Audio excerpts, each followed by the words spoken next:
sou a Luciene, gostaria de estar agradecendo a SOS do Câncer pela ajuda que ele está dando de suplementação e as fraldas para minha organismo. Muito obrigada.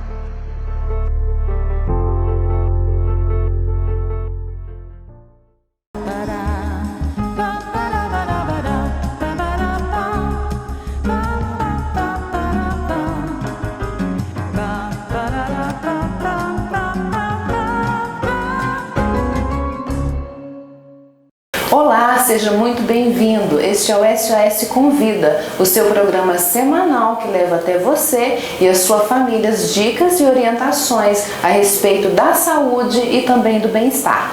Hoje no SOS Convida nós vamos falar sobre os perigos do tabagismo. E para falarmos sobre isso, nós estamos tendo a honra de receber aqui no nosso programa o médico pneumologista Dr. Jander Silva de Castro. Dr. Jander, seja muito bem-vindo. É um prazer enorme conversar com você e eu tenho certeza que você vai abrilhantar o SOS Convida. Tá joia. Eu que tenho a honra e o prazer de estar presente, agradecer o convite. Espero que eu possa esclarecer, ajudar as pessoas, né? Eu acho que é um tema importante, porque a gente puder ajudar vai ser um prazer. Isso.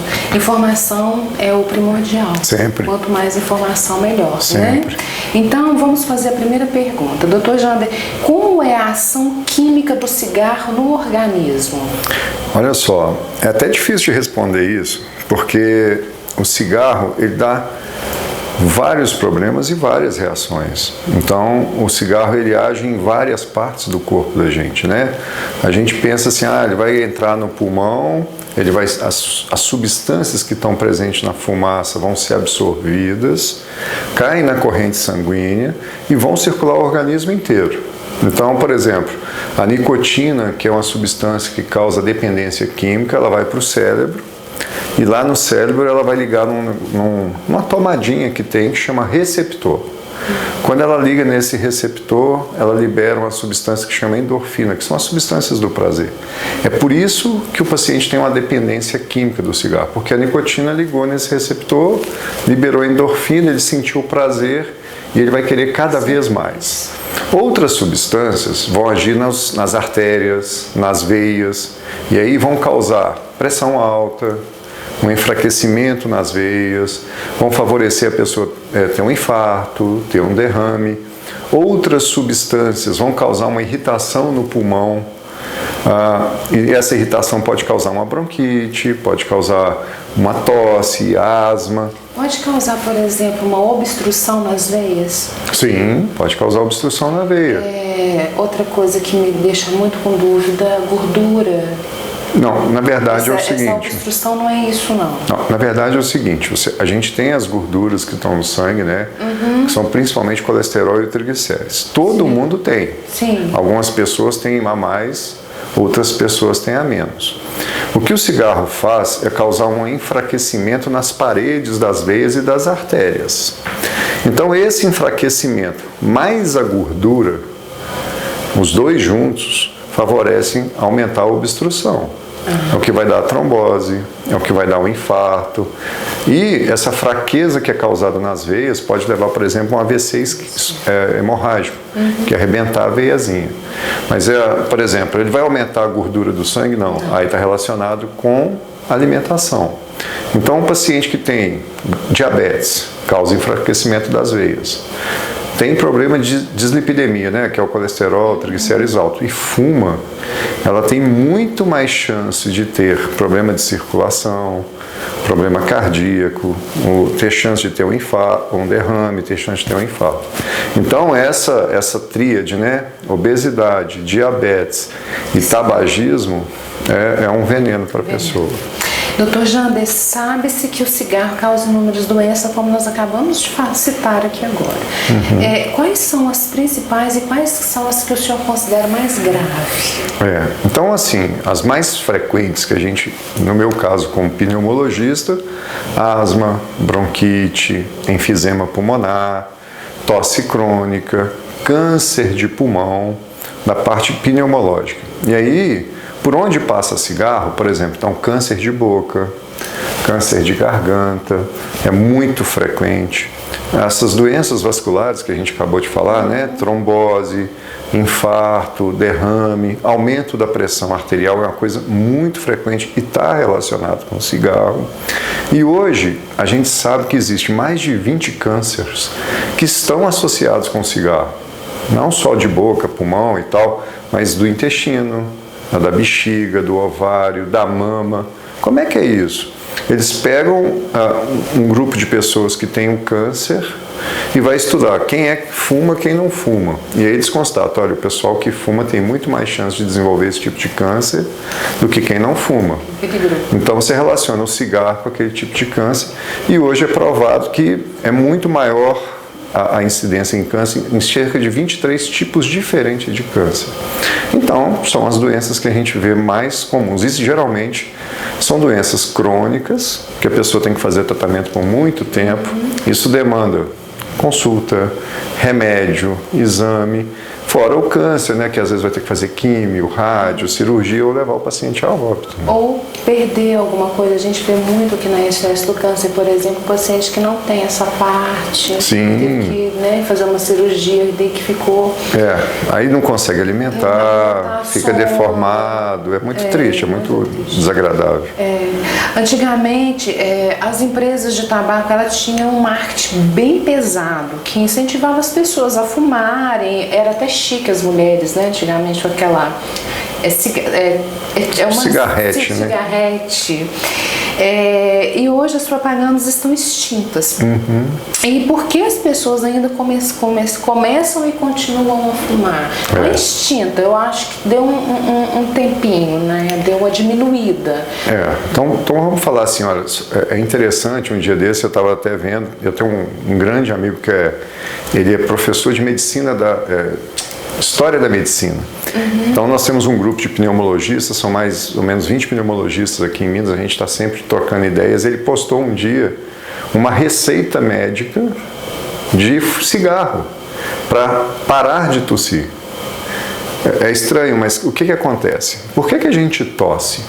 A gente tem na via aérea toda da gente, da ponta do nariz até o finalzinho do pulmão, uns cabelinhos que chamam cílios, que eles ficam batendo. Então, por exemplo, essa época do ano, o ar está muito sujo, contato com poeira, com mofo, na hora que aquilo cai no pulmão, na via aérea, os cílios começam a bater para jogar para fora. É o que provoca a tosse. Então, quando o pessoal fumava, ele para esse cílio e a pessoa não tosse. Então, já foi prescrição médica.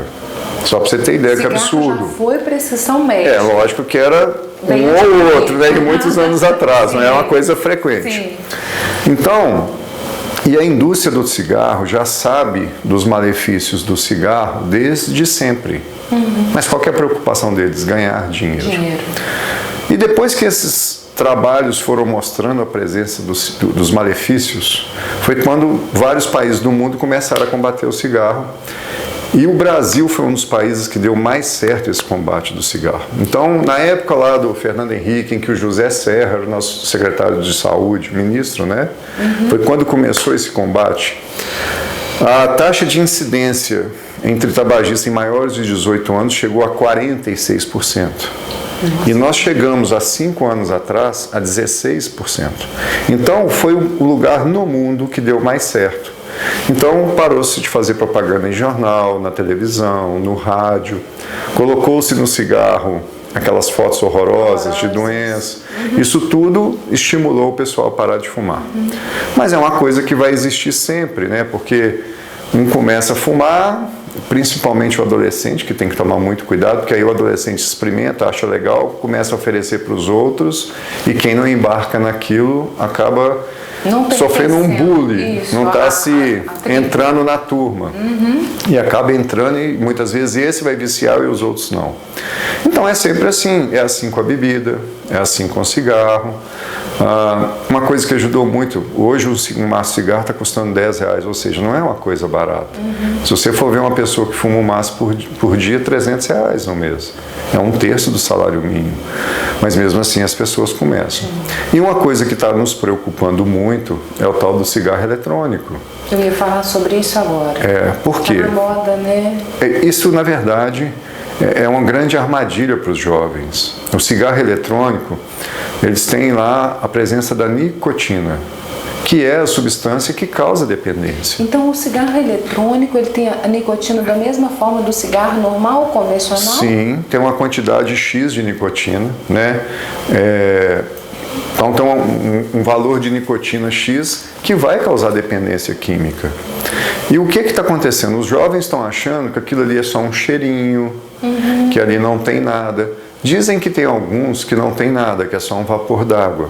Mas a maioria, 90% deles, são produzidos por indústrias que não são regulamentadas. O que tem ali? Ninguém sabe. Sabemos. E olha só que interessante. E os 10% que são regulamentados? Que você sabe onde foi produzido. Quem que está produzindo? A indústria do cigarro. Ou seja, aí tem nicotina ou não? O que eles querem? Viciar. Porque daqui a pouco, na hora que o cara colocar o cigarro na boca, ele já está dependente. Então eles estão usando subterfúgios com o cigarro eletrônico, que não tem nada a ver, porque é só uma fumacinha, para viciar os jovens. Os jovens que acham que estão ali só fazendo bonitinho para os outros, que legal, aqui não tem nada, é uma grande armadilha. E daqui a pouco nós vamos ver a taxa de tabagismo subir de novo. E o que preocupa a gente? Olha, durante muitos anos, a quantidade de tabagista era maior no homem e na mulher, que na mulher. Isso já virou. Hoje, a taxa nas mulheres ela é maior. E o que a gente vê? A gente, provavelmente por problemas hormonais, as doenças que nos homens apareciam com 60 anos, nas mulheres aparecem com 50, 52. Ou seja, o fato de fumar faz aparecer doenças mais rápido nas mulheres. E hoje, se você pegar a taxa de adolescente que fuma, é maior nas mulheres que nos homens. Então é uma preocupação a mais. Ainda vem o maldito do cigarro eletrônico, que é proibido no Brasil, não é autorizado. Mas como que eles compram isso, gente? Mas a maconha é proibida e se compra em qualquer lugar. Pois é. Então, na verdade, o que a gente precisa das nossas autoridades serem mais enérgicas. Porque você está num show, você está no bar, os caras estão vendendo na sua cara, na cara da polícia, e eles deixam. Nós precisamos que os pais também conscientizem seus filhos. Isso, tenham noção de que aquilo ali não é uma bobagem. Não é uma bobagem, não é uma aguinha. Isso, justamente. E tem que falar sempre. Nós precisamos falar. E, doutor Jander, quem encontra mais dificuldade para deixar o vício, na sua opinião, como pneumologista ou através de pesquisas, os homens ou as mulheres? Eu gostaria assim que o senhor explicasse o motivo. Se tiver, né? Na verdade, isso depende muito do grau do tabagismo, do grau de dependência, né? Do tempo que a pessoa fuma e da quantidade que a pessoa fuma. Então, quanto maior o tempo que a pessoa fuma e maior a quantidade, maior a dependência química, mais difícil vai ser para ela. O que a gente vê no dia a dia é que muitas vezes a mulher ela tem um pouquinho mais de dificuldade, porque a gente vê também a incidência de ansiedade, depressão maior na mulher do que no homem. E para quem não fuma é difícil de entender isso, mas a pessoa que fuma, quando ela fuma, ela sente uma sensação de relaxamento, de calmaria, de prazer. A endorfina que você acabou de citar. Justamente. Então, quando você faz esse trabalho com a mulher, ou com o homem também, ele sente falta daquilo. Se ele é mais ansioso, se ele é mais depressivo, vai ser mais difícil para ele parar. Tanto que hoje, quando você vai fazer um tratamento para ajudar a pessoa, eu uso sempre esse termo, porque não existe um milagre, não existe vai parar. Receita mágica. A gente ajuda a pessoa, porque parar de fumar só depende dele. Uma das medicações que a gente usa é um antidepressivo, que ele ajuda a diminuir a vontade de fumar. Ajuda. Porque o passo principal depende do paciente. Então não tem nem como dizer se é o homem ou se é a mulher, vai depender muito do paciente. Do paciente. Cada caso é um caso. Cada caso é um caso. Eu já vi pessoas que fumavam 3 maços por dia. A gente fez um diagnóstico que não era muito bacana para aquele paciente e colocou para ele, olha, você precisa parar de fumar para você ter um tratamento adequado, para ter sucesso no seu tratamento. E a pessoa fala assim, nunca mais. E nunca mais, ele não tomou nada. Do mesmo jeito que às vezes você atende um paciente que fuma 7 a 8 cigarros há pouco tempo e não dá conta de parar de fumar. Então, cada caso você tem que trabalhar. E agora nós vamos falar um pouquinho sobre o tabagismo passivo. eu gostaria que o senhor explicasse o que é, né, e como ele pode prejudicar a saúde dos fumantes passivos. Sim. O que é o tabagismo passivo? É aquela pessoa que não fuma, não faz o uso direto do cigarro, mas ele tem um contato direto com a pessoa que fuma. Então, um namorado, um colega de trabalho, o esposo ou a esposa que fuma e a pessoa convive junto. Para você ter uma ideia, na fumaça do cigarro, que solta ali, e o que a pessoa joga para fora, ela tem cerca de 3.500 substâncias. E a grande maioria, mais de 3.000, elas são maléficas ao organismo. Então, quem está perto acaba fumando. Aquilo ali. E aí pode causar vários problemas nela. Então, a gente acaba atendendo pacientes com bronquite, com enfisema, com rinite alérgica, com sinusite crônica, ou até mesmo histórias de câncer, porque conviveram com o marido 40 anos que fumava dentro do quarto, que fumava na sala, que vai viajar, fecha o carro e fuma, né? Então, aquilo ali acaba levando alguns problemas também para a pessoa que convive com o tabagista. Que é o fumante passivo, né? E por que a Organização Mundial de Saúde considera o tabagismo uma doença pediátrica? Bom, o que acontece? A mãe que fuma, o pai que fuma, ele acaba transmitindo a dependência química, ele pode levar a doenças na criança pelo hábito dela de fumar.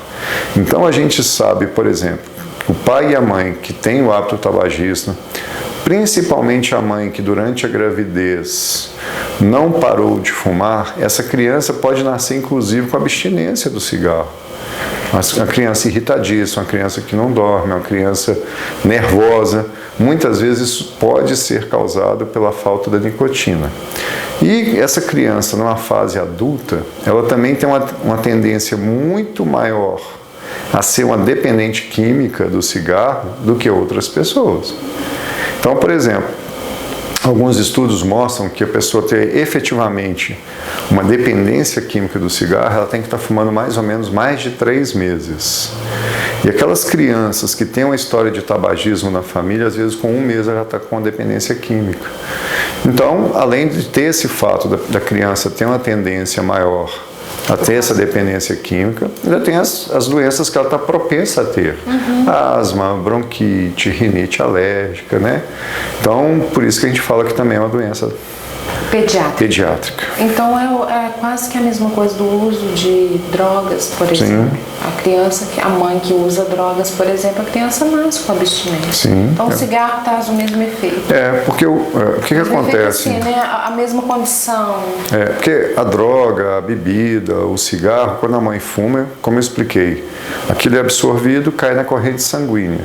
Quando a mulher está grávida, o sangue dela vai levar nutriente, mas vai levar também a muitas coisas para a criança. Tanto que na mulher grávida você tem muito cuidado em passar medicação. Porque às vezes uma medicação que você dá para a mulher grávida pode causar uma deformidade na criança, pode levar algum problema de saúde para ela. Então, as drogas, os cigarros, né, são levados através da corrente sanguínea a substâncias tóxicas que podem prejudicar a criança. E doutor Jander, qual a importância de deixar de fumar e quais os benefícios dessa decisão para a saúde dos fumantes? 100%, né? 100%. O que eu falo sempre, igual ontem eu atendi uma senhora de 72 anos, ela falou assim, para que eu vou parar de fumar? Eu já estou fazendo hora extra. Parar de fumar não tem idade. Sempre que a pessoa parar de fumar, ela vai se beneficiar. Né? Tem trabalhos que mostram que se você parar de fumar, no outro dia a sua pressão já tem uma tendência a diminuir, a frequência cardíaca já tende a diminuir. A pessoa que fuma e ela parou de fumar, ela diminui a cada ano que ela parou de fumar a chance de ela desenvolver um câncer. Eu acho que o paladar deve melhorar. Sim, aí tem esses benefícios, né? O paladar, o cheiro, a disposição, a capacidade de fazer uma atividade física, isso tudo melhora, logo de imediato. Fora o benefício que vem no futuro, né, da pessoa. E uma coisa que eu sempre falo assim, às vezes eu dou aula em empresas ou até mesmo para médico, que quando a pessoa tem um desejo de fumar, ela tem que ter um objetivo, e eu sempre coloco a foto dos meus filhos. Então eu falo, se eu fumasse, eu pararia por causa deles, para servir de exemplo. Né? Tem trabalho que mostra, por exemplo, um paciente que para de fumar, ele consegue fazer 10 pessoas em volta dele parar de fumar. O médico, se ele pegar 10, ele consegue fazer um parar de fumar. Então, por quê? Exemplo. Quando você vê um cara fumou 30 anos e parou, você fala, pô, se ele parou, eu também consigo. Agora o médico vai lá e fala, olha, vai te fazer isso, vai te fazer aquilo. Você não sabe como que é. Então, a pessoa serve de exemplo para o filho, para o vizinho, para o irmão, para um parente. Então, parar de fumar é sempre benéfico. Só traz benefício. Não é fácil. Para quem não fuma, às vezes não entende qual que é a dificuldade da pessoa. Eu falo sempre para o paciente, assim, às vezes um filho fala, eu não sei como é que ele não para de fumar. Aí eu pergunto assim, de que você gosta muito na sua vida? Muito, assim, arroz, carne, feijão. Nossa, eu adoro carne. Então, a partir de hoje, você está proibido de comer carne. É a mesma coisa. Para quem não fuma, não entende, mas para quem fuma, é prazeroso. Você vai tirar prazer da pessoa. Talvez a única alegria, a única distração que ela tem. Muita gente fala, o único companheiro que eu tenho. Mas infelizmente aquele companheiro está fazendo mal. Né? Então, para parar de fumar, como eu disse, tem as medicações que ajudam, o médico ajuda, mas muitas vezes é fundamental um psicólogo, um terapeuta, uma terapia ocupacional para distrair a pessoa. Então, quanto mais pessoas ajudando, melhor. É um trabalho em conjunto, nunca é um trabalho de uma pessoa só. E doutor, já nós estamos encerrando o SOS Convida de hoje, e eu gostaria de que você deixasse uma mensagem para as pessoas que sofrem com o tabagismo e que já tentaram abandonar o vício e ainda não conseguiram. Então, o que a gente disse aqui sempre vale a pena. É uma luta mesmo, não é fácil. A pessoa que acha que vai ser fácil parar de fumar, muitas vezes ela cai do cavalo, né? Então, depende de muita coisa, de muita ajuda. Às vezes, não vai ser da primeira, não vai ser da segunda, não vai ser da terceira, mas uma hora a pessoa consegue. E ela tem que ter noção, primeiro, que o cigarro só traz malefícios. Segundo, que é difícil, mas que vale a pena, ela só tem a ganhar. Tanto para ela quanto para as pessoas que estão em volta, né? E a gente que está aí atendendo as pessoas, tentando ajudar, a gente vê que quando consegue, primeiro a pessoa se sente mais confiante para tudo na vida, né? E ela vê que realmente traz um benefício muito grande para ela. Muito obrigada, doutor Jean. Por nada, foi um prazer. Prazer receber. À disposição sempre. E abrilhantou o programa. Que isso, muito obrigado. Levando informações maravilhosas. Tá joia, muito obrigado. E para você que nos acompanhou até aqui, nós deixamos o nosso abraço, eu e o Dr. Jander, e nós esperamos por você na próxima semana. Um beijo, fique com Deus e até lá.